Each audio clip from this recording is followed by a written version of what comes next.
Hello, guys, and welcome back to the Right Brain Podcast. I have my friend Thunderstorm Artis here today. How's it going? So happy to have him. You might recognize him from American Idol. He crushed it on there. But yeah, he and I met, I don't know, maybe like a year and a half ago or something. Like a year and a half We were both on like the same Zach Brown band tour. Yeah. And we wrote an awesome song together. We did. Where Does It End? I can't wait to put that song out, man. I've played it at a few shows, and just the reaction to it has been really special. Oh, great. Yeah. I love that song. Okay, so yeah, we kind of prefaced you a little bit before on like how we normally handle this show, but normally we kind of start off by just like asking you about your childhood and everything. Yeah. Also, we're extra thankful for him being here because it is CMA week, which is insane, Yes. which I forgot to tell my dad that when he came down here. So he's been a little overwhelmed, but he's just out there hanging out with Jelly Roll and going to all the shows. Yeah. And so I'm very grateful to have you here right now. No, man, it's it's an honor to be a part of this. What you guys are talking about is life changing, and so to be a small voice in this is really special. Oh, cute. Thanks. And you said this is your first CMA. Yeah, first CMA experience and first time doing it because I'm usually on tour right around this time just because it's like also festival season and Right. Yeah. summer gigs and whatnot. But I was like, I need to take time off. And then Jelly Roll kind of allowed me to kind of tag along with him. And so I was like, man, this is a crazy way to experience the CMAs for the first time. And it's different how they roll, man. It's Yeah, I know because I don't know. I always get like a little overwhelmed during CMA week, but yeah, when you get to like go to all those shows, it's sick. Okay, so you have like 11 siblings? Yeah, I have 10 siblings. I've got 10 five siblings. brothers and 5 sisters. Yeah, that's what I thought. I remember you telling me that. Very small family. And you did grow up in Hawaii or you didn't? Yeah, I was born and raised in Hawaii. Right, So I lived yeah. in Hawaii pretty much my whole life up until 2019. And then I actually moved here for a couple months. And then after that, I ended up on the other TV show, The Voice. I was on that. Right. It made it to the finale. I was top 3 on that. And then that was right during COVID. I met my wife that year. We got married and we lived in Oregon for about 2 years. And then we moved here about 2.5 years ago. Okay, great. Amazing. So how was it growing up in Hawaii? What was it like as a kid? I mean, the real story, man, it was really tough. You know what I mean? The real story, just because that's what this is all about. Not doing my American Idol spill. The real story is really tough. You know, we grew up with a big family that all our income was through art. You know what I mean? Through art and music. So it was very unreliable at times.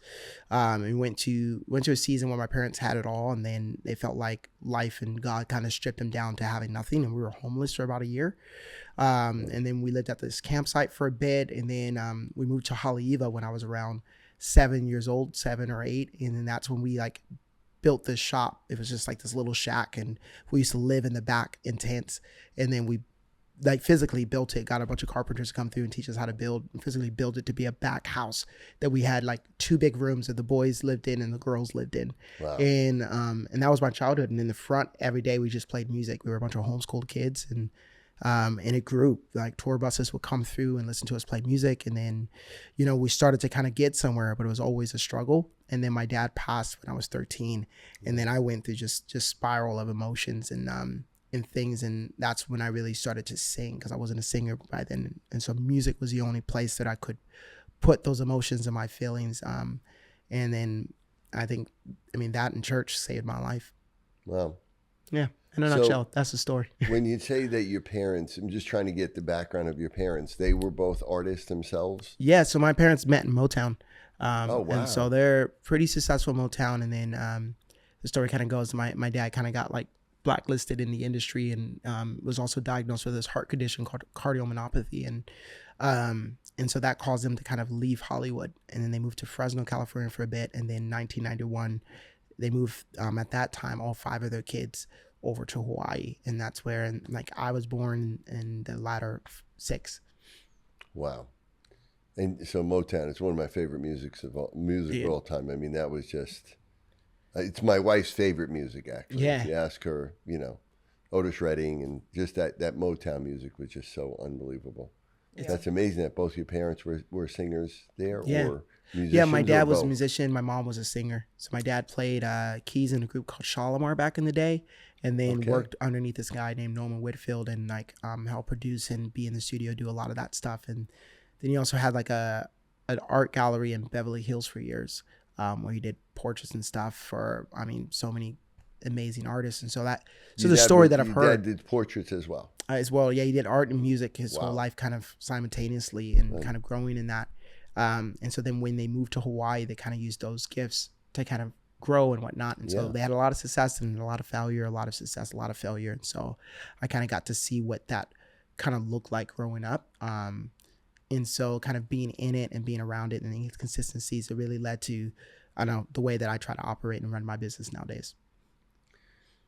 So from a standpoint of, I mean, obviously you grew up with incredible talent around you. That was just, and were all your siblings involved in the same thing? Yeah, a lot of your siblings are artists, right? Yeah. A lot of my siblings are artists, and some of us, more musical than others, but all of us can play an instrument, all of us can hold a tune, and all of us, write music.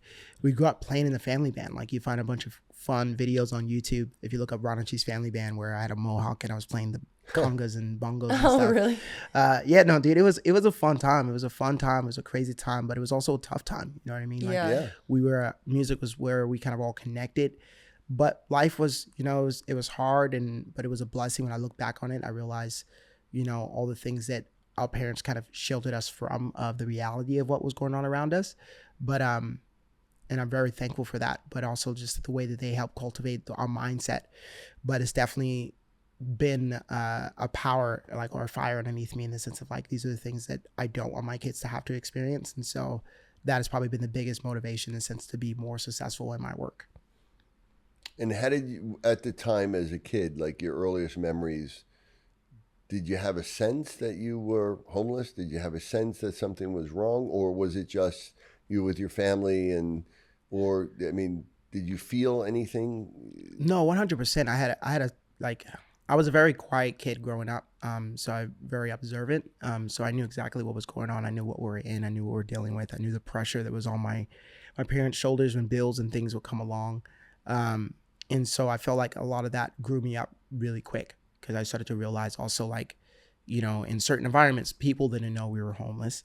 So we had to keep up this image, in the sense of, like, hey, like, we've got things going on, but not that, we're going to go and we have to sleep in a school bus. You know what I mean?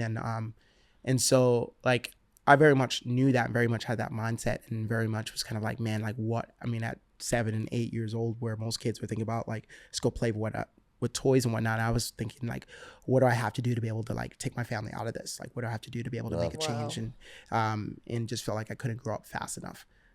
So that was my mentality. And so it's just, and some of my siblings had that similar mentality, and some of it was more kind of like, I'm where I'm at in life right now because of the circumstance that I grew up in. And I more so was kind of, I allowed that to kind of fill me to realize that that's where I never want to be again. So what do I have to do to make sure that never happens? Right. But also to be able to equip and pour into people that are going through what I've been through, to be able to kind of help them kind of navigate that as well. Yeah. And you could go either way with something like that, right? You could look at it as an excuse, and say, "Well, look at I had all these issues or challenges, so how am I going to make it?" Yeah. Or you could look at it like, because of that, I'm not going to be that way. Yeah. And I can't help but look at your hat. I love that it says, "I found a way." That's why I love this thing, man. It's like it's such a good reminder. But I love that you say that, because that was one of the lessons my dad would always say when he talks about criticism. He says there's 2 ways to take criticism. He said one is to say they don't know what they're talking about, use much more colorful words. And the other way is to say, whether or not I agree, I'm going to go and work on it and then present it back. He said one's destructive and one's productive. Right. And so when I look at my circumstance in life, I look at it with that lens. It's like, I can sit there and say, I'm this way because of my past, but truthfully, the past is no longer happening currently. And so it's just me oppressing myself. Right. So, or else I can use it as a fuel that fires me to do something amazing. And so that's what's been pushing me through life. And I've just tried to use that lens or outlook to keep myself motivated, and try to grow each year, kind of reevaluate what I'm doing and how I could do better. And we talked a little bit about that on our last episode, like people that had, he was talking about how sometimes people have like tough childhood experiences and it really affects them when they're older. But then there's also, like, I thought resilience was just like a compliment to give someone, but he was saying that resilience is actually something like you builds in your brain. And it's like, if you have a lot of resilience, even though you went through childhood, like tough experiences, they kind of like cancel each other out. And I don't know, you just seem like one of the most resilient people ever. So it's pretty impressive.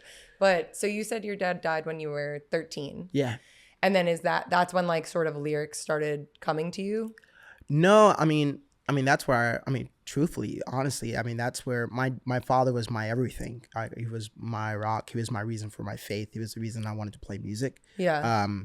But before he passed, one of the things he kind of set us all down, and he would ask us that. He was like, why do you want to play music? We were like, oh, because we love doing it with you. He's like, you got to find a bigger reason. Oh, wow. He said, if you don't, he's like, I won't be here all the time. So if you don't find a bigger reason, and even if you're just doing the music for the love of it, he's like, if you do the music for the love of it, then you do anything in the name of love. Like, there is no line that you won't cross for the love of music. So he's like, you have to find a purpose.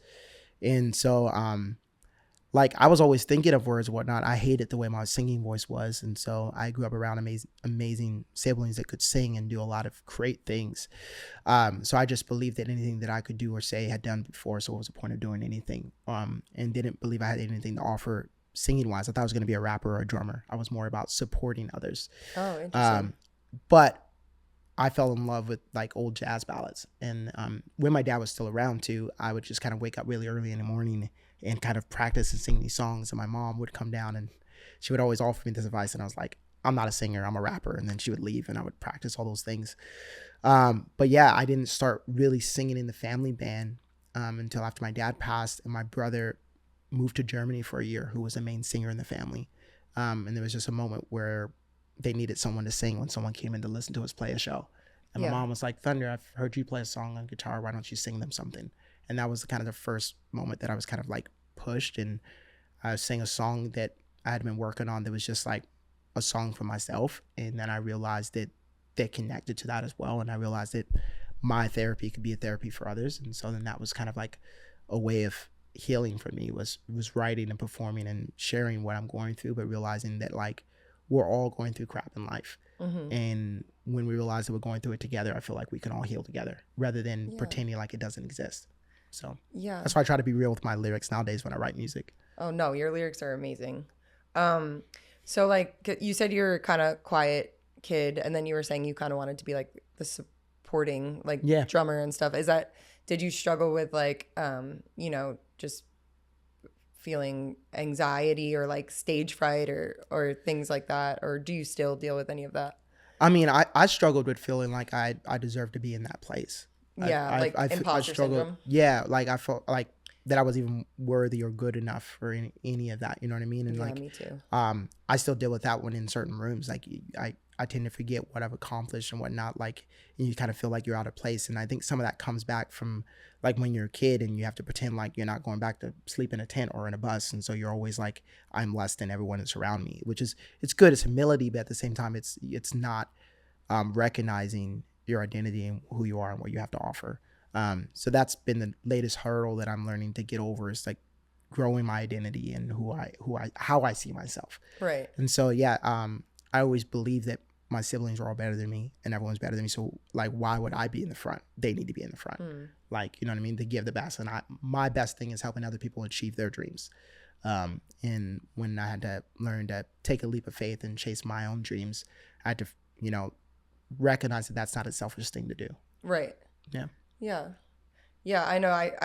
I've struggled with that a bunch, but I feel like even, I don't know, I think you're obviously being on American Idol and everything, like very good with stage presence and stuff, but I wasn't sure if like on the inside you were like nervous or anything. No, I mean, I get nervous and everything, but I always say my father is like Mr. Miyagi, because he had all these sayings that like, as I grow older, they have more meaning. He was like, when you get nervous or you're sensitive on stage, he was just like you're just feeling that way because you care. You care about what you're delivering. Okay, you say that too. Sometimes. Yeah, it's like you care about how people are receiving it.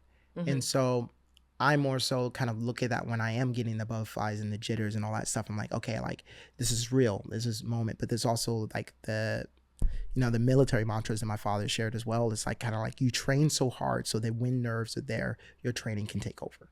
And so those are the things that got me through American Idol and The Voice and every other concert that I've ever done. Because it's like, I work really hard behind closed doors, you know what I mean? That allows me to be able to like hey, if I'm nervous and my breath capacity is cut in half because I'm so nervous and I'm so worried about what everyone's thinking, like I can just do what I've trained. Right. And so that's kind of what I rely on. Wow. Do you feel like, because feeling like you're maybe not worthy or, not being the one seeking the attention, being out there and then being thrust out there, and then also having to reveal your own songs, right? Because a lot of the other singer-songwriters that we've talked to here have talked about how, that's really also revealing your emotions and your most vulnerable is really hard for you. Did you find that actually made it easier for you in some way, because you had something to say that made it unique for you? First, I used to write songs and then rewrite them for the way that I would perform them. I would rewrite them in honesty of what I really wanted to sing about. And I would rewrite it in a way that I'm like, okay, people can, this isn't too deep or whatever. I did things like that too. That's funny. And then my sister really challenged me on that. And she was just kind of like, no, I think what's coming from inside, people need to hear. And so, I think songwriting or singing songs you've written is one of the most like scary things to do, because it's like opening up your diary and saying, here, read. Right. Here's my deepest, darkest pain and secrets and stuff. And I mean, even at times when like, writing songs and then showing it to my wife and she's like, wow, like this is what you're thinking, or even songs that I've written about our relationships or aspects of our relationship. And I'm just like, man, this is just the realness is kind of coming out.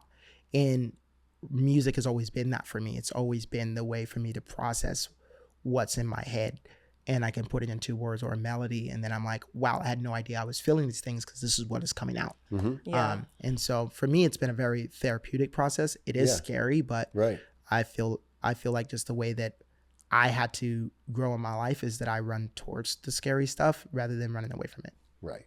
And that's it.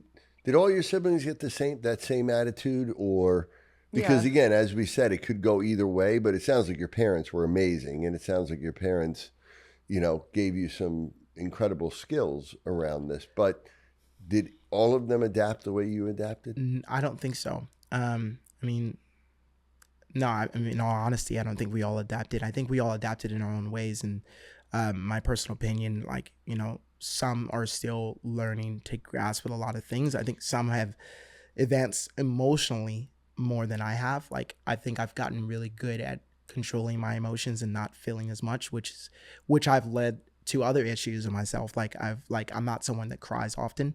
And I've learned that, in a relationship, like you need to be able to open up yourself more and pass those layers. And so I've realized that I've built up a lot of walls that allowed me to grow to where I am today. Mm-hmm. That some of my siblings feel things a lot deeper and they care about things a lot deeper. And but I think their identity is, some of them is by a thread. So if you challenge their identity, you really get to see a lot more of the traumas and things kind of more aggressively. Right.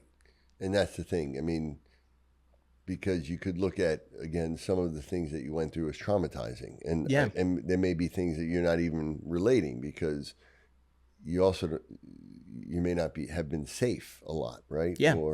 And that's pretty scary, especially as a young kid. And when you're not only worried about your own safety, but your whole family's safety. Yeah. Yeah. Did you ever have anything like that, like fears when you were younger that something bad would happen, or that sense that, like there may be danger happening here? No, I mean, the great thing was that, our parents kept us pretty safe, which was really, in all the craziness of what we dealt with. I feel like if there was a place to deal with aspects of homelessness, I think Hawaii was the best place to deal with that. Right.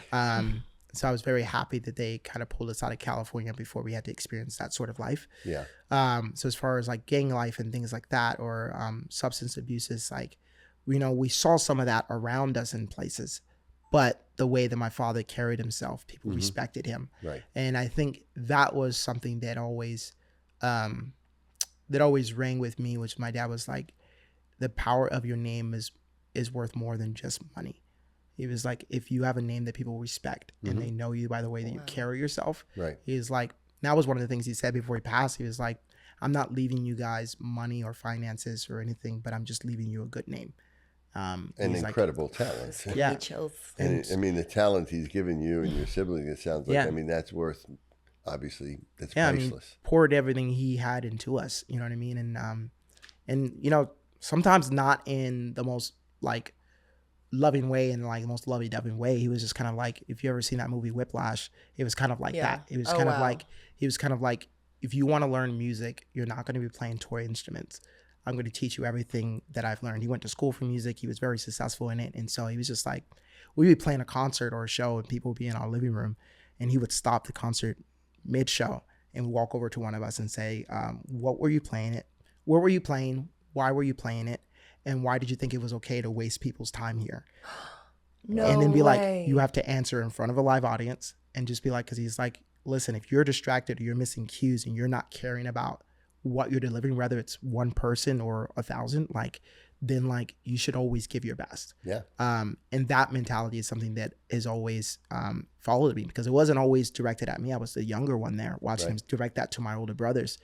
And I was just like, wow, like that is true. Because sometimes we could just play a gig and we're just kind of like, you know, like lolly-da or whatever, or we're doing a songwriter around town. Yeah. And we're just like, no one in here really cares about what we're doing. And so that's what kind of this mentality is like, whether I'm playing on a farmer's market or playing in front of millions of people, like someone there might need to hear what I'm saying. Right. But to get back to your question, like, yeah, there was moments where we didn't feel safe in times, just like with the idea of, you know, sleeping in a bus or sleeping wherever or in a tent or things like that. And definitely, I think a lot of us have a lot more traumas than other of us did, like me being a younger one and some of them being the elder ones and trying to build friendships and whatnot. And, you know, I'm even learning more today about like even my younger brother, things that he experienced that I didn't know he experienced that, you know, made him the way that he is today. Right. And so it's just realizing that even though we all had the same experience in life, we all took it in very different ways. Took it different ways, yeah. And have all found ways to heal in different ways. Yeah. I'm just thankful that that the right people found me at the right time. Yeah, that's the best way that I can say that. Yeah. Yeah.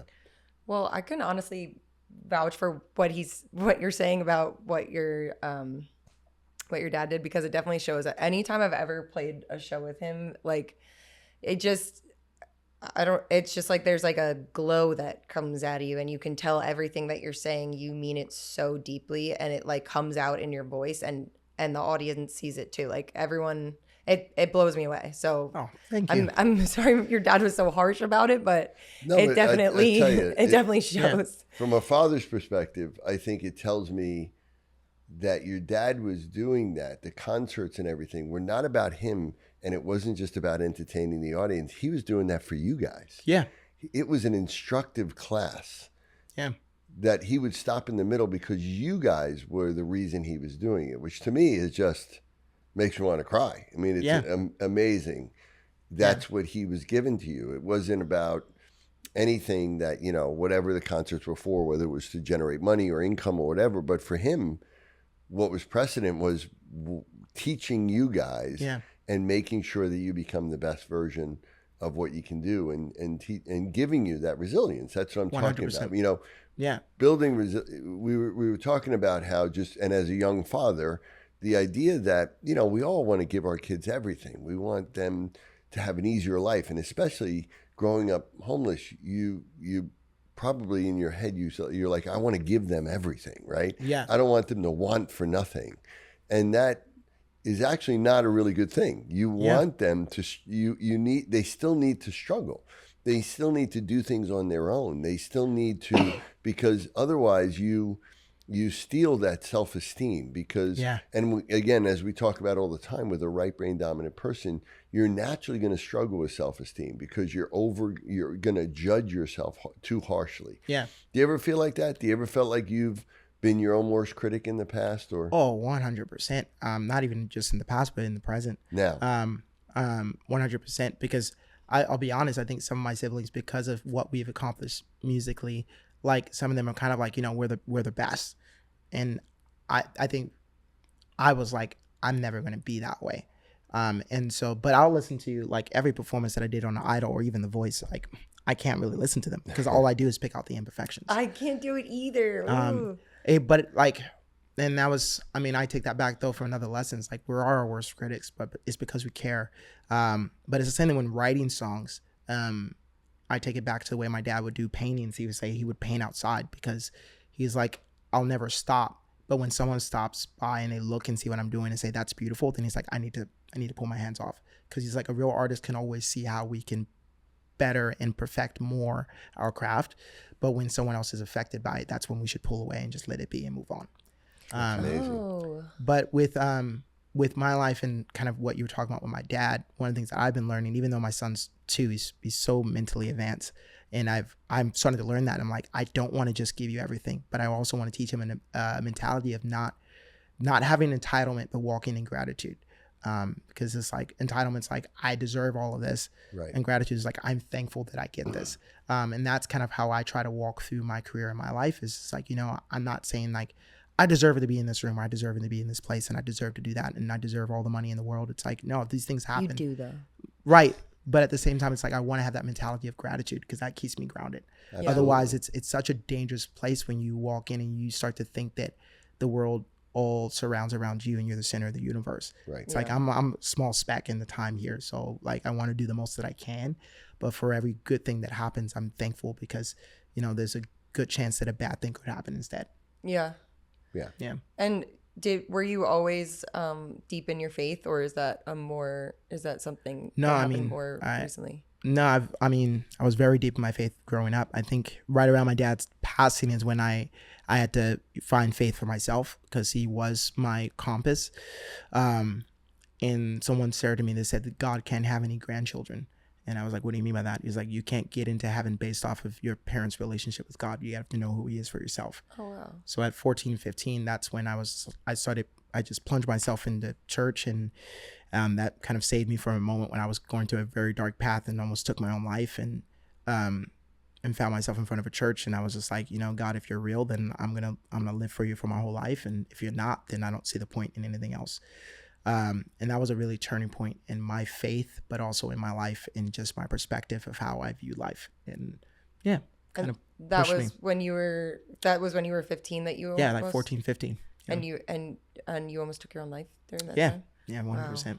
And could you give us a little bit of, as far as like, was it because your dad passed that you were in that state, or were there other things contributing to it? And what I just felt completely helpless. You know what I mean? Yeah. Like, our family and our finances and everything was going in a certain direction. The way that I viewed myself, the way that I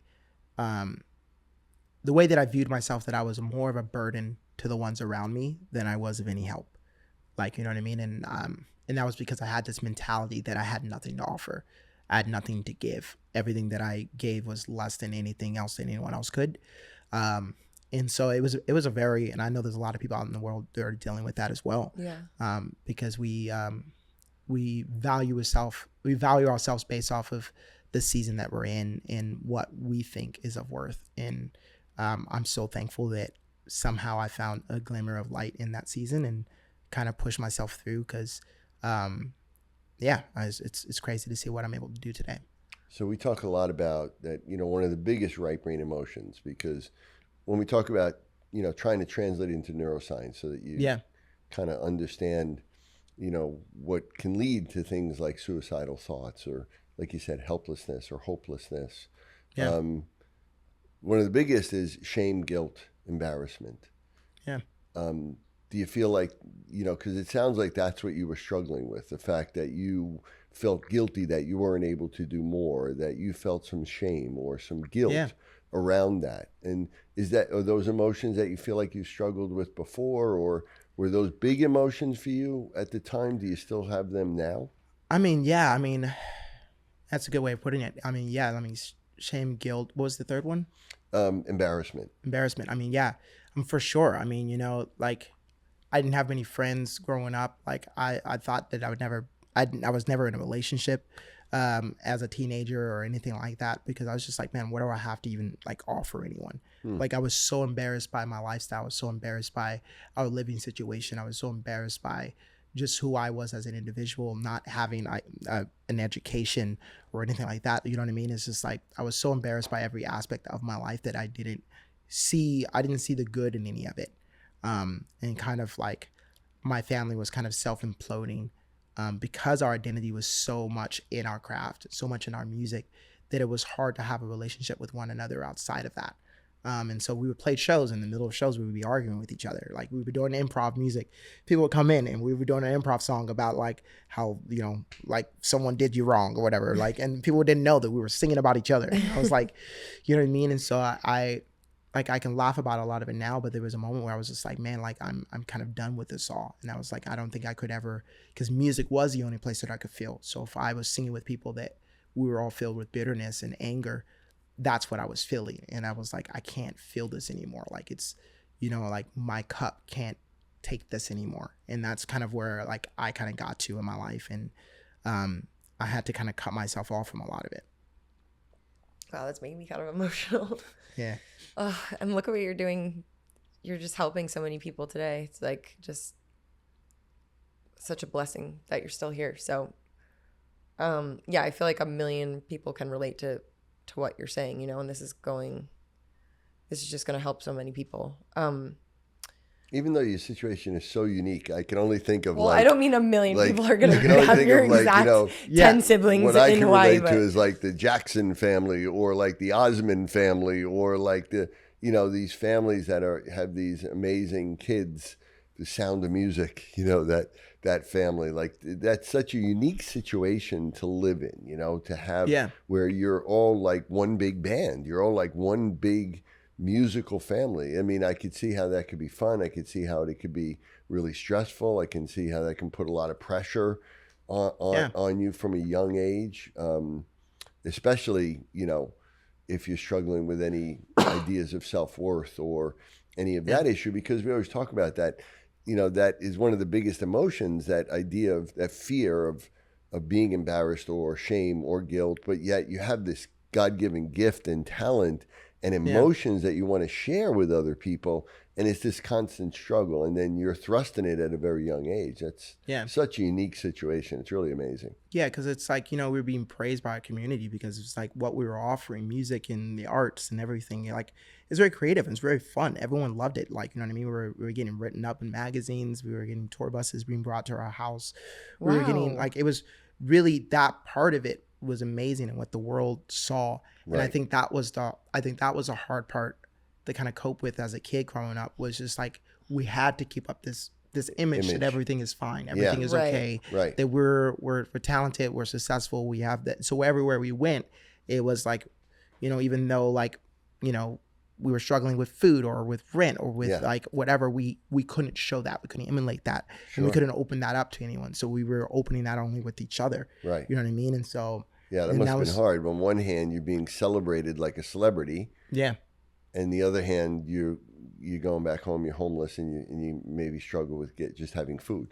Yeah. Yeah, that must have been like a dichotomy that was very difficult to deal with. Yeah.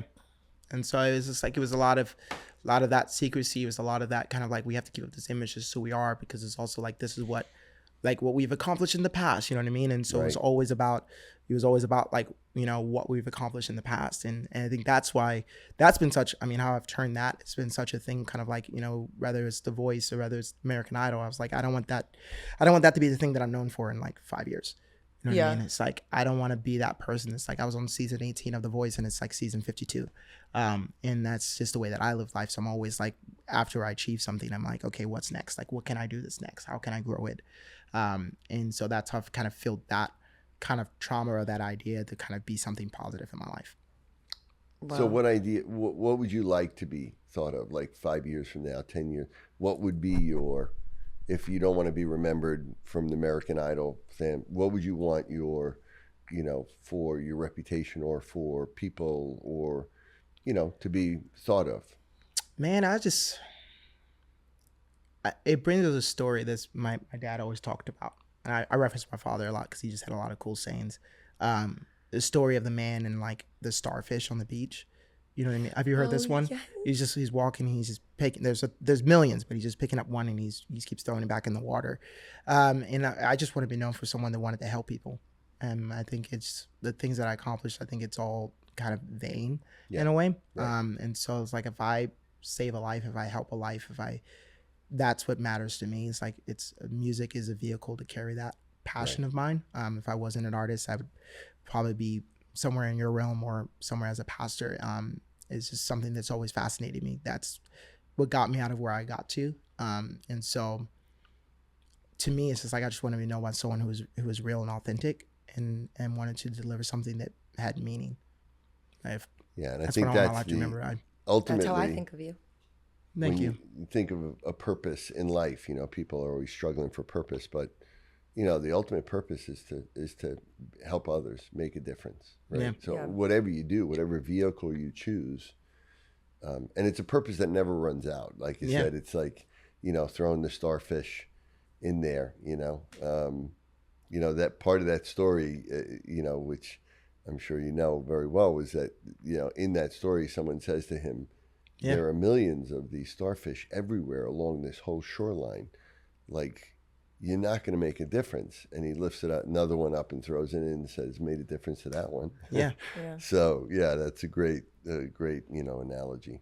Yeah. You used to read that story to me when I was little, and it would make me cry. But that's also why I started this podcast, because like, I feel like things were going well for music, and I was like so excited, and I feel like a lot of the things that I dreamed of were happening, and I still was feeling, I don't know, like a little numb. And I was like, I think I need to do something that's going to be like helpful for people, because it did feel a little vain what I was doing, And I was like, I think if I start something like this, people can hear stories like yours, and you probably are going to save somebody's life from what you've said on here. It's like those things are really what matter, Yeah, no, I used to think that success would make me happy. Yeah. You know what I mean? I used to think that if I got married and I had kids, that like I'd be happy and it would fix or if I was the most famous artist, you know what I mean? Or I got 1 million streams on Spotify or something like that, or was relevant, or, was top 3 on The Voice or top 5 on American Idol, that like I'd be happy. Yeah. But I realized quickly, like, none of those things are going to really bring me joy. Like, it kind of happens and it's a glimpse, and then you're in it, and life is continuing. Yeah. And that's when I'm like, now even recently, I've just been really like, I need to like shift my perspective and shift on what brings me life and brings me joy, and figuring out how to separate my identity from my craft as well. Wow. Yeah, I know it is weird. Like, cause there's 1 million people out there that would dream to be top 3 on Voice, top 5 in American Idol, which I'm sure did bring you a lot of happiness, but you're just saying like, there's no, I mean, has anybody it's ever done that before, by the way? I don't think so. It's pretty impressive. I don't know. I don't know. Show how talented you are. You're like, I'll win this one and I'll win this one. Amazing. Yeah, I didn't even know that was possible. No, I didn't know it was possible, man. It's like, and I stepped in both of those things unplanned, and with gratitude. Like, I mean, both shows had reached out to me to be on it, and both times I didn't think I should, and then I just kind of stepped into it. And each round I was like, I wanted to just be authentic, be real, and so it was really cool to see people connect with that. But but what I mean by that is just like, it's like you look at any famous person in the world, and are they happy? Not really. Yeah, it's and it's the same story kind of told over and over, that you get all this success, and you start to realize that like, even the people that circulate you and whatnot. I always say this, and I don't know if I can't say this, but I would say that the flies are always on you when you're the shit, but when you're not, they're gonna move on. And that's kind of what I've realized with life, is that people circulate you and people gas you up, and you get all these people that are praising you and whatnot. But what really matters is like the people that are real in your life, that'll be there forever.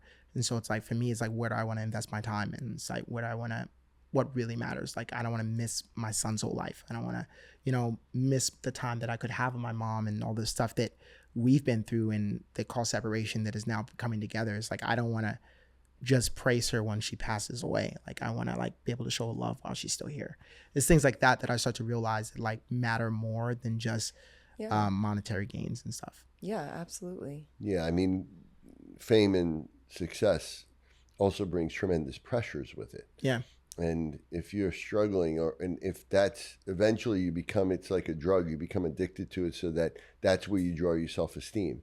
Yeah. And if you struggle with self-esteem and you can't generate within yourself, eventually that's going to go down a little bit. Yeah. Or it might come up and down, or, you're always going to get negative critics. You're always going to get people that are going to say things that are bad. So if your whole life and self-esteem that's where a lot of people, in the celebrity world, obviously lose it. Either drugs or suicide or whatever, because you have to have that grounding. And And I think your father knew that. I think he probably knew that he probably believed all of you had this unbelievable talent and that you had the ability to become whatever, but he also knew the stresses, and I'm sure your mom did and does as well. And that's why he gave that to you, and that's why he made you guys struggle and be able to do that in the middle of a show, which is really quite amazing. So, it sounds like you were prepared well for your journey. Yeah. No, they really poured in a lot, and I thought it was really beautiful. Because I mean, one of the beautiful things is because we're all Christians. My dad was like, he felt like God had told him that his job in life, you know, when he kind of got this second chance, was to build temples. And like I kid you not, like a week before he passed, he sat us all down and he was just like, God showed me that the temples that I was building is not something physical, but is you guys. And so then he's like, that's why I've poured so much into you. I wanted to give you everything that I know. And he was like, and when you grow up, I don't want you to be like me. I want you to be better than me. I want you to mend the bridges that I've burned, to do the things that I could never accomplish. And so he was very much like, you know, what we've all been through, this is a place of learning, and this is going to equip you to be able to go forward. And I think that, you know, some of us have taking that, like, you know, as a mantra. Some of us are finding our own ways, and some of us are growing, but I'm very much thankful. If I could go back, I wouldn't change anything, because it made me who I am today. I would always say that. I was like, you know, if my dad didn't pass away, I probably wouldn't be half the man that I am today. And it's crazy, because I always say that God doesn't cause the bad things to happen to our life, but he can redeem it for something great if we allow him. And I think he redeemed it to be the person that I am, and I'm able to relate with people that are going through the crap that I've been through. And that's what I went on countless mission trips around the world, and have done a lot in like homeless ministry and stuff, and just try to find ways to give back, because I think it's important. Yeah. Yeah. So if you could, because I'm sure there's a lot of kids out there that maybe feel the way that you used to feel, that look up to you deeply. Like, I don't want to put too much pressure on you, but if you could just give them some advice or something, what would you say? I mean, I hate to quote a song of mine that's coming out soon, but it's like, it's just a season and better days are coming. So don't let how you feel like in your season that you are now dictate what your future is going to look like, because it's like we make a lot of bad decisions when we're in the slumps. Mm-hmm. So it's just like, you know, kind of live for your future self and live for your past self, and it's just a season, and it's gonna leave as fast as it comes. That's beautiful, and it's so true. Yeah, I need to remind myself that too. When is that song coming out? I don't know. It's just something I wrote about because it mattered to me. You know what I mean? It's like better days are coming, and it's just a season. And so it's just like, it's just a reminder, because I was like, man, if I can go back and tell 16-year-old, 15-year-old Thunder that, you know, someday things are gonna kind of work out. Yeah. You know what I mean? Like, that's what I needed to hear. Yeah. So just kind of tell yourself that, you know, that it's gonna work out, and when one day you're gonna look back on it, and you're gonna be like, life was hard, but I didn't have all these bills. Yeah. You know now when I get a letter in the mail, it's not from my grandma, it's some bill collector or something. Right. Oh, well, thank you so much for being on this. It really meant so much to me, and thank you for taking time out of this week. I know it's really busy. This is a really special episode. So yeah, you're an amazing young man. Oh, thank you. I'm sure your mom and your dad is incredibly proud of you, as well as your whole family. But you know, really, you're kind of an inspiration, I think, to, you know, so many people, and that's obviously why you're successful. And just hope to see that you meet even more success. We need more people out there use as examples. Yeah. No, thank you, man. Well, I hope that the song that you guys wrote together, that, you know, that comes out, because it needs to. It needs to. I'm just doing some maneuvers right now that we don't want to talk about. But once we get through that, then a lot of music coming out, and that definitely be one of them. But I'm thankful that you guys have created a space that I don't talk a lot about a lot of this stuff on my social media. So to have a space to kind of really, you know, tear back the veil a little bit more and share who I am really, is really special. So thank you guys for what you're doing out here, because I believe that your podcast is changing lives and will continue to change lives. Thank you. Thank you. It was an honor to have you. Oh, thank you. All right. Till next time.